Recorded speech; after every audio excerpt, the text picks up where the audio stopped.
안녕하세요. 이제 부동산 공법 강의하는 고상철입니다. 자, 이번 시간부터 이제 안비호 특강 남은 거 이제 우리가 좀 볼 건데, 우리가 이제 그동안 건폐율은 다 외웠어요. 건폐율, 용적률, 우리 55, 66, 57, 98, 87 다 외웠는데, 막상 이제 특례 규정이 나오면, 특례 규정은 한 5년에 한 번, 우리 감정평가사 시험에서는 나왔는데, 공인중개사 시험에서는 지문으로 이제 한두 개씩 정도 나오기 때문에 이 특례까지 외우셨다 그러면 점수 꽤 나올 거예요. 그래서 우리 건폐율과 용적률은 다 외웠다. 그럼 나는 더 이상 할 게 없다. 있어요. 특례. 그래서 이거 한번 보겠습니다. 자, 그럼 특례가 뭐냐면 기존에 있던 지역에 예를 들어서 여기가 관리 지역인데 계획관리다.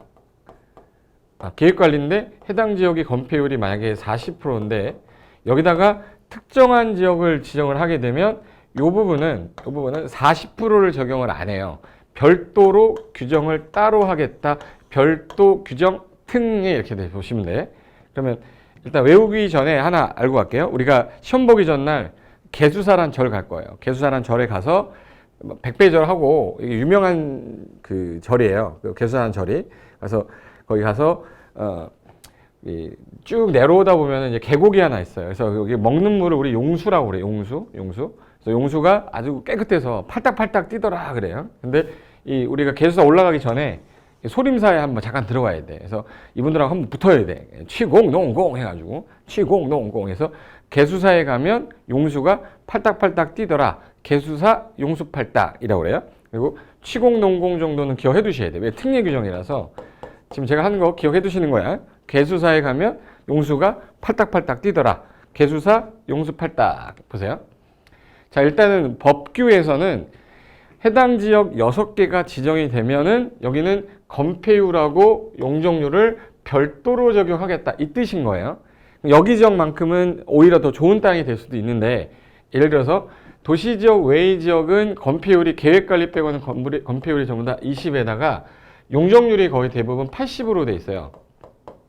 그런데 이게 도시지역 외의 지역의 계획관리를 빼고 다 20, 80인데 개발진흥지구가 지정되면 개발을 진행해야 될 거 아니냐. 그럼 건폐율, 용적률 완화해 줘야 될 거 아니에요. 그래서 건폐율을 20이 아니라 40으로 용적률을 80이 아니라 100까지 계획관리랑 똑같이 쓰겠다는 뜻이야. 그래서 중요한 건 도시지역 외에 지정된 개발진흥지구는 계획관리랑 똑같다. 그래서 40하고 그다음 100 적용합니다. 그리고 수산자원보호구역은 원래 자연환경 보전지역에 주로 지정돼요. 자연환경 보전지역은 건폐율이 20에 용적률이 80이에요. 근데 자연환경 보전지역에다가 여기 수산자원보호구역을 지정했다. 그럼 여기는 수산물이 많이 잡히는 거라 우리가 원료 지향형 공업이라고 그래서 원료 생산지에서 가공하는 공장이 있어야 돼. 그 가공 공장을 지려고 했더니 건폐율 20 갖고는 공장은 옆으로 줘야 되는데 안 된다 해서 이걸 40%까지 완화해 주겠다 해서 40까지 주는 거예요. 40까지. 그 다음에 용적률은 공장 위로 안 가니까 그대로 80 적용합니다. 그래서 이거를 우리는 줄여서 개수 40이라고 그래요. 개수 40, 용수 80 이래요. 그래요. 이게 시험에 제일 잘 나오는 거고요.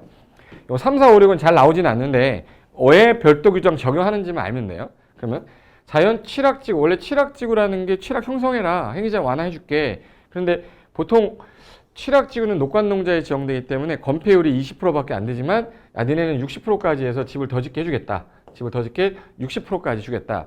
근데 취락지구 주변은 온통 나무로 되어 있기 때문에 용적률이 올라가면 안 되기 때문에 별도 규정이 없어요.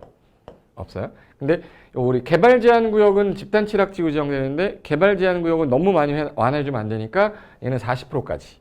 그리고 공원 같은 경우는 보통 녹지지역이나 농림지역 이런 데인데 건폐율이 20인데 유의시설 넣어야 돼요. 공원 안에 무슨 올림픽공원 안에다가 체조 스타디움 이런 거 만들잖아요. 그래서 건폐율을 60까지 완화해주겠다. 60까지. 그리고 공백이라고 그래서 용적률은 얼마까지? 100. 이거 한번 외우고 나면 공백 기간 지나고 나면 다 까먹어. 공백이라고 그래요. 공원은 100. 그리고 농공단지가 이게 농사를 전문으로 짓는 곳이다 보니까 생산량이 보관을 할 창고가 있어야 되는데 건폐율이 20%인 지역에서는 이거는 택도 없다. 그래서 원래 60%까지 완화했었는데 최근에 농업 생산력이 되게 좋아졌어요. 그래서 이거를 70으로 바꿨어요. 60이 아니라 얼마로? 70. 그리고 농공단지 같은 경우는 창고다 보니까 2층 정도까지 올라가라 해서 150까지도 용적률을 완화주겠다. 그래서 농공단지는 150이에요. 농공단지 150이에요. 그리고 공업지역이 원래 건폐율이 70인데 국가산업단지, 일반산업단지, 도시첨단산업단지를 지정하는 거니까 건폐율 70 갖고는 안 된다. 그래서 얼마까지 주겠다? 80까지. 근데 공장은 위로 가지 않으니까 별도 규정이 없는 거예요. 그래서 이걸 일반적으로 우리가 별도 규정이라고 하는데, 그럼 해볼게요. 개수 40, 용수 80, 100, 그리고 취락지구는 60%까지, 자연공원도 60%까지인데 농공단지는 얼마로? 70까지. 공업지역은 70인데 국가, 지방, 일반산업단지는 얼마까지? 80. 위로 가는 거 없다고 그랬죠, 얘는. 그리고 농공단지 150, 공, 100, 별도 규정 없다. 그래서 이게 현재 법 규정이에요. 다시 한번 볼까요? 자, 그러면 자, 여기 건폐율이 개수 40, 용수 80, 100, 60, 60인데 농공단지는 얼마? 70. 공업지역은 70인데 얼마까지? 80. 별도 규정 없고 농공단지 그럼 150, 공 100, 별도 규정 없다. 그래서 한 번 더 해볼까요? 세 번을 했는데 안 되면 이건 사람도 아니에요. 이거. 그래서 개수 40, 용수 80, 100. 예, 60, 60, 얘 얼마까지? 70. 얘는 80까지고 얘 별도 규정이 없다. 농공단지 150, 공 100, 별도 규정 없다. 여기 이제 별도 규정인데 최근에 도시지역 외가 아니라 도시지역 안으로 들어왔을 때 개발진흥지구는 건폐율이 30%까지 완화해준다. 자연녹지 같은 경우. 그래서 요거까지만 아시면 별도 규정 말고 더 이상 이 공법에서 건폐율 용적률을 다시 외울 일은 없을 겁니다. 그러면 이제 마지막으로 자, 건폐율이 개발진흥지구는 40이고 이게 오지선다 내기 좋아서 하는 거예요. 수산자원보고 40인데 취락지구는 60. 집단 취락은 얼마까지? 40. 공원은 60. 농공단지는 60이었는데 더 지라고 70. 공업은 70이지만 국가산업단지는 80까지. 예, 별도 규정 없다. 예, 농공단지 150, 공 100, 취락지가 없고 개수 40, 용수 80이죠? 얘는 100까지. 이렇게 해가지고 기억하시면 더 이상 외울 건 없을 거니까 그 정도까지만 아셔도 충분합니다. 그래서 건폐율 우리 다 외웠고 별도 규정까지 다 외웠는데 반복이 안 되면 안 외워지니까 지하철 타고 가시면서 2번만 반복해서 들으시면 되겠습니다.